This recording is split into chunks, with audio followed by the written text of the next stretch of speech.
it's an ultimatum. It's either she marries me or moving on. And I'm worth her whole heart. And if she can't see that, I need to find somebody else who can. Okay, we can't deny that right now, love is in the air. By the time I'm uploading this video, we would have just passed Valentine's Day. Love is Blind is back on Netflix. It is all about love right now. And if you're in a steady, healthy, nurturing relationship, this can be a lovely time to spend with you and your partner. And if you're not, well, then it's probably not. Today, I want to focus on the not-so-steady relationships, specifically when it gets to the point of giving another person an ultimatum. Now, you don't have to be a fan of the Netflix show Ultimatum to watch this video. I will be using just a few clips from the show and using a few examples from it in this video, but you don't need to be a fan of it to watch this. You also don't need to be in a romantic relationship to watch this video. I'm not, but all of us are in some kind of relationship, whether it's friendships, family. We are all in relationships that at some point could potentially push us to giving an ultimatum. Now, up until the Netflix series came out, I think a lot of people seriously underestimated how often people give ultimatums in relationships. And then after the show came out, it seemed to confirm people's thoughts on people who give ultimatums, that they are toxic people that are just trying to manipulate you. How incredibly simplistic. So I want to talk with you about why that's not always true and how a seemingly non-toxic person can be pushed to give an ultimatum and what you can do to try to make you, a seemingly non-toxic person, not be pushed to give another person one. So hi everybody, my name is Sabrina. For those of you who do not know me, I am an actual clinical psychologist by trade, and on this channel I talk about psychology as we see it in Netflix series to try to help you better understand the psychology that's being used on you every day and that's just present in your life. So what is an ultimatum? Plain and simple, it's a threat. It's a threat that if you do not do a specific action that the person wants you and tells you to do, then you will get a specific consequence. The formula is always almost the same. If you don't do X, whatever the action is here, then X, whatever the negative consequence is. So from the show Ultimatum, the premise is that one person in the couple is giving somebody else an ultimatum to marry them. So what this formula might look like for the show is, if you don't propose to me, the action, then I'm going to break up with you. I'm moving on. An ultimatum is a demand for behavior change, and these never work in the long term if that person receiving the ultimatum does not want to change their behavior. Now, you might see short-term change from this person, but in the long term, it's going to affect intimacy, it's going to affect closeness, they'll likely resent you for giving them this ultimatum, and on top of that, at some point, you are going to see them go back to doing that old behavior that they did before, because they didn't want to change their behavior in the first place. So what happens from there is that the person feels like they have to keep giving their partner ultimatums because maybe it was the only thing that worked and helped them to see some change in the short term. And so they feel like once the behavior goes back to normal, they have to give the person another ultimatum to make the change again. So it's a vicious cycle. But is it always the wrong thing to do? Is it wrong in all circumstances to give a person an ultimatum? Actually, no. And a lot of professionals would agree with me on this. In certain situations, giving a person an ultimatum can be a perfectly healthy and helpful thing to do when their behaviors are negatively impacting the relationship in some way. So it could be leading to large financial issues, safety issues, legal issues, a lot of things that might be going on. So take, for example, somebody who is in a relationship with somebody that is abusing alcohol and or other drugs. They might get to the point where they give an ultimatum saying, if you do not go to rehab, if you do not get treatment, then I will break up with you. Take for another example, somebody who's dating someone with serious mental health issues. Now, this doesn't just have to be the classic, what we think of when I say serious mental health issues like psychosis. It could be somebody is severely depressed and they're not able to get out of bed, they're not able to work, they're not feeding themselves, they're not doing anything. And maybe it gets to the point where their partner gives them an ultimatum saying, if you do not go to treatment, if you do not see a psychiatrist, then I have to break up with you. In these situations, when we think of something like substance abuse, that can lead to a lot of huge safety concerns for both people involved. Maybe the person is driving while intoxicated, which can lead to legal issues as well. Maybe they have personality changes when they're drinking or using other drugs. So then maybe they become violent as a result. They're spending a lot of money. And if you are living with this person and you're going off of two finances, then that can really impact your well-being. Same as somebody who's experiencing mental health issues. Maybe, like I said, because of depression, they're not able to work. And so they lose their job. They're not motivated to find another job. And so that can impact you in a lot of ways. And so when we think about these situations, it is perfectly healthy to set a boundary in this sense, to say that I can't do this anymore. But let me make this very clear. Any form of an ultimatum, any form, is not to be confused with setting a healthy boundary. They are not the same thing. Healthy boundaries in relationships are set early as a way to make sure that the relationship can succeed. Whereas ultimatums are set when the person is way past the point where they feel their boundaries have been violated. And so it's no longer about the success of the relationship, but it's more about how to control the other person's behavior and or how to even push their own boundaries. So take, for example, setting boundaries, healthy boundaries in a relationship. Again, this does not have to be romantic. I'm just using that example. This can be for friendships, family, whatever that might be.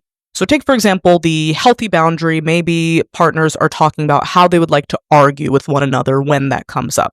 So maybe one partner might say, when we get into arguments, I need to make sure that neither of us raise our voice and that we do not curse at one another. Because if that happens, then I'm going to shut down and I'm not going to be able to communicate like I want to, and we probably won't get our issue resolved. So in order to make it to where we can be more successful in our communication, I need for this not to happen. That's a healthy boundary. And that sounds way different than a person who says, okay, I'm going to need you to stop effing cursing at me every time we get into a fight or we're breaking up. That's an ultimatum. So although at a certain point in a relationship, giving an ultimatum could be one of the most helpful things that you can do, it should not be confused with setting a healthy boundary. Okay, so I've said a lot up until this point, and you're probably still not convinced that you could be pushed to giving an ultimatum like I said you could at the beginning of the video. So fun fact, even the host of the show Ultimatum felt victim to this. So Vanessa Lachey is very open in saying that she never thought she'd be the type of person to give an ultimatum, but eventually did to her husband Nick. So what pushed her to that point? And I want to be very clear here and reiterate that ultimatums never work if that person does not want to change their behavior. And I'll explain why in a little bit. But Nick and Vanessa Lachey are very open on the show in saying that they actually did break up after she gave the ultimatum. They broke up, and for a while they dated other people, and then that is what helped Nick realize that he wanted to be with Vanessa, that they wanted to be together, that he couldn't do it without her. And so it wasn't the ultimatum itself that pushed him to be with her. They actually had the consequence of the ultimatum, which is breaking up, and something else pushed him to be with her. So again, I want to reiterate that these do not work to see the behavior that you want in the long term. Okay, moving on. So why do people give ultimatums? Well, there's mainly 5 reasons. And so the first is there is a fundamental difference in core values and beliefs, and the ultimatum is meant to try to bring some kind of awareness to this and hopefully change it. So take, for example, people of differing religions. There are a couple religions out there which says that you can't date and definitely can't marry somebody who's of a different religion. So sometimes what you'll see, and I've seen this in my own personal life with other friends, and I've, heard about this as well in my professional life with people, that some people might actually convert so that they could be with their partner. That is an example of a fundamental difference that they had, and often what the ultimatum would look like is, hey, if you don't convert to my religion, then I can't be with you. And so that's number 1. Number 2, the person is engaging in some kind of risky behavior. We talked about this earlier in terms of when it might actually be helpful to set an ultimatum for people. And so this could be things like some kind of substance abuse behavior. Maybe the person has some anger problems and they're always getting into fights, which can be a huge issue. Maybe they have gambling issues, whatever it might be, some kind of risky behavior that the partner wants them to stop. Number 3, the person giving the ultimatum has likely repeated their desires, their wants, their requests over and over and over again, and their partner is just not hearing them. And so an ultimatum is their desperate attempt to just try to get them to listen and change their behavior and to even show to their partner that they're serious, that they mean what they're saying. They're not just going to keep repeating themselves and have their partner not listen. Number 4, they're uncertain or anxious about the relationship for some reason. Maybe it's that they distrust their partner for whatever reason, or they just don't feel reassured in the relationship. This can make a lot of sense when we think about the purpose of the brain. So the main goal or purpose of the brain is to keep us alive. It's survival. So uncertainty can be seen as dangerous because when our brain is not able to predict what will happen, it is not able to protect us then from what will happen in terms of coming up with a plan to protect us. And this could be really dangerous depending on what the situation is. And think about romantic relationships. You're making big decisions that are impacting your life and your livelihood based on another person. So maybe you're making decisions to take or to not take certain jobs that could significantly impact the amount of income you're able to bring in. Maybe you're trying to make a decision about, do I want to start a family with this person? Are they going to be a fit partner to start a family with? And there's a bunch of other decisions that when uncertainty gets in the way, our brain is going to want to fix it. And the fifth and final reason is that the person might truly be toxic and they are trying to emotionally manipulate you. You can often detect this by a formula of, well, you would do X if you love me, or if you don't do X, that means that you don't love me. And so if we just think of ultimatums as being the last thing of it's only ever used as a manipulative tactic, of course we're not going to see ourselves falling into that category. Of course we're going to say this is something that I can never do.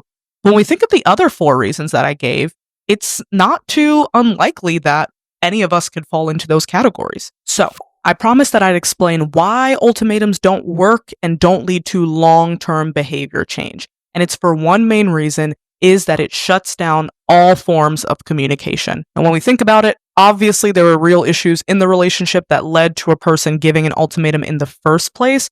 But once they give it, the focus is just put on the ultimatum itself, and it's not focused on solutions. So a partner might even say, well, I don't want to work on whatever this issue was with you if I don't know that you're going to actually stay with me. So I need an answer to my ultimatum first.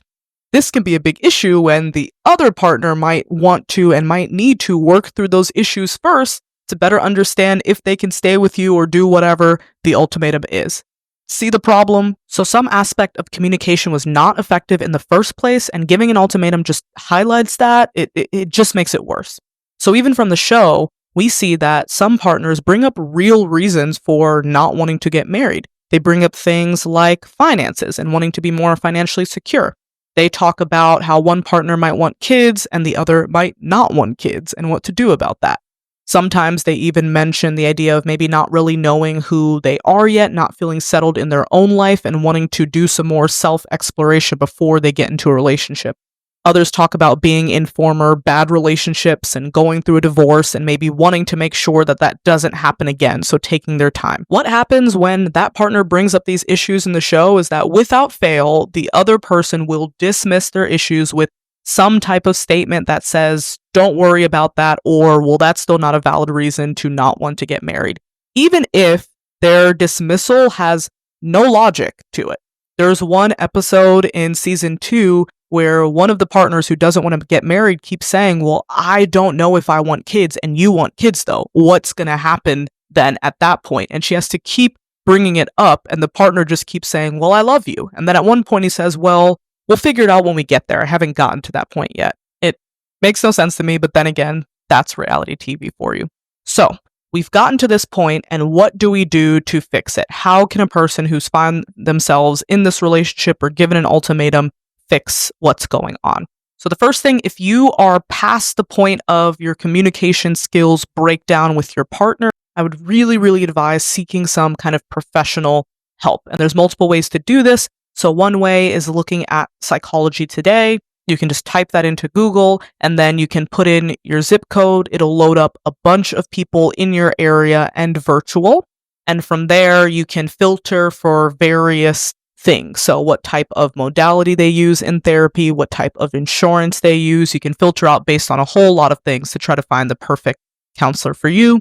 You can also go to Psych Central. I believe there's a lot less folks on this than Psychology Today, but it's the similar premise. You type in your zip code, and then you can also filter out by different things like insurance and other areas to try to find a good therapist. For the rest of us, I want to recommend 3 simple things. And for 2 of the 3, I'm going to link very short, I promise, very short articles below to help with this. It's just that these two areas could be a video in and of themselves, and by this point, this video is still a little bit long, and I just don't have the time to really go in depth with all these areas. So I'm going to link 2 articles below written by clinical psychologists that can help guide you in how to do 2 of these 3 things. The first thing is learn effective communication skills.